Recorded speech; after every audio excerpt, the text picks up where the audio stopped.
Vapi GIDC વિસ્તારમાં હેલ્મેટના કડક અમલ વચ્ચે ચોંકાવનારા દ્રશ્યો સામે આવ્યા છે, જ્યાં પોલીસ પોતે જ નિયમોનું ઉલ્લંઘન કરતી કેમેરામાં કેદ થઈ।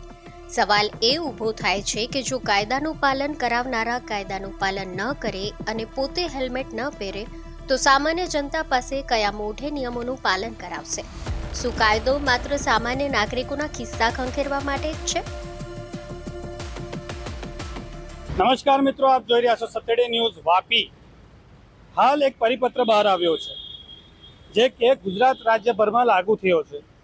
પરિપત્ર એ બાબતનો છે કે હેલ્મેટની ઝુંબેશ ચલાવી, હેલ્મેટ તકેદારીપૂર્વક બધા પહેરે તે માટેની ઝુંબેશ આખા ગુજરાતમાં ચલાવવા માટેનો એક પરિપત્ર બહાર પડ્યો છે।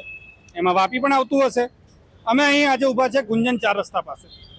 અહીં ઊભા રહીને અમે જે વિઝ્યુઅલ્સ માર્યા છે, પાછળ ટ્રાફિક પોલીસની ચોકી છે, જે વિઝ્યુઅલ માર્યા છે, અહીંથી જતો દર ચોથો વ્યક્તિ બાઇક ધારક હોય ને એ હેલ્મેટ વગર જાય છે।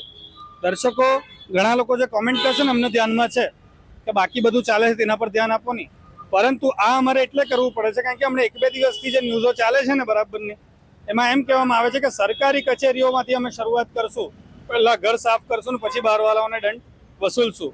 દંડ વસૂલવું અમારી હેતુ નથી। અમારો હેતુ છે કે અકસ્માત ઓછા થાય, આવી બધી વાતો થઈ હતી।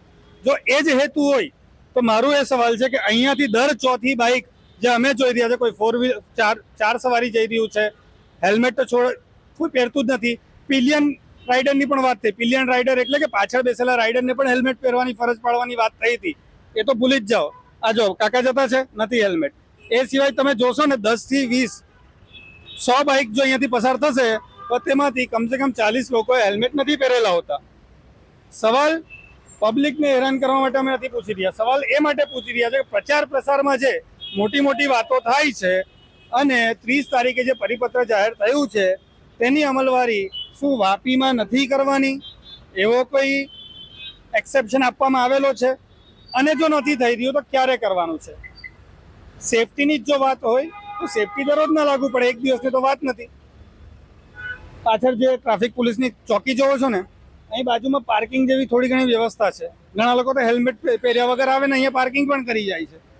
એટલે સવાલ એ જ ઊભો થાય છે કે પ્રચારના માધ્યમથી, એડવર્ટિઝમેન્ટના માધ્યમથી, ન્યૂઝ પોર્ટલના માધ્યમથી જે વાતો ફેલાવવામાં આવે છે કે ભાઈ આવી રીતનું પરિપત્ર બહાર આવ્યું, અમે એક ઝુંબેશ ચલાવી રહ્યા છે, સુરતને પાયલટ પ્રોજેક્ટ તરીકે અમે રાખ્યો છે ને પછી આખા ભારતમાં એને લાગુ કરવાનો વિચાર કરશું કે આખા રાજ્યમાં લાગુ કરવાનો વિચાર કરશું, વેરી ગુડ, પરંતુ થતું નથી। પાછળ જો તમને ટ્રેક્ટરનું દૃશ્ય બતાવું, આ ટ્રાફિકના નિયમોનું પાલન થઈ રહ્યું છે આ વાપીમાં।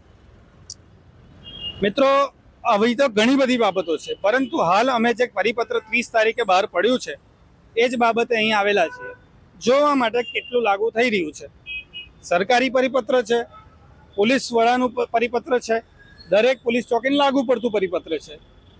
1 મે થી 31 મે સુધી ઝુંબેશ ચલાવી, હેલ્મેટને લઈને ખાસ કરીને, અને સેફટી પ્રિકોશન માટે છે। પગલું બહુ જ સારું છે, અવેરનેસ માટે પગલું બહુ સારું છે। પ્રેક્ટિકલ કેટલું એ સમય આવતા ખબર પડી જશે, પરંતુ હાલ ફિલહાલ વાપીમાં એ પરિપત્ર લાગુ થયો હોય એવું અહીં ઊભી રહીને નરી આંખે તો નથી લાગી રહ્યું। જોઈ રહ્યા છો સતડે ન્યૂઝ વાપી, હું છું પ્રતિક।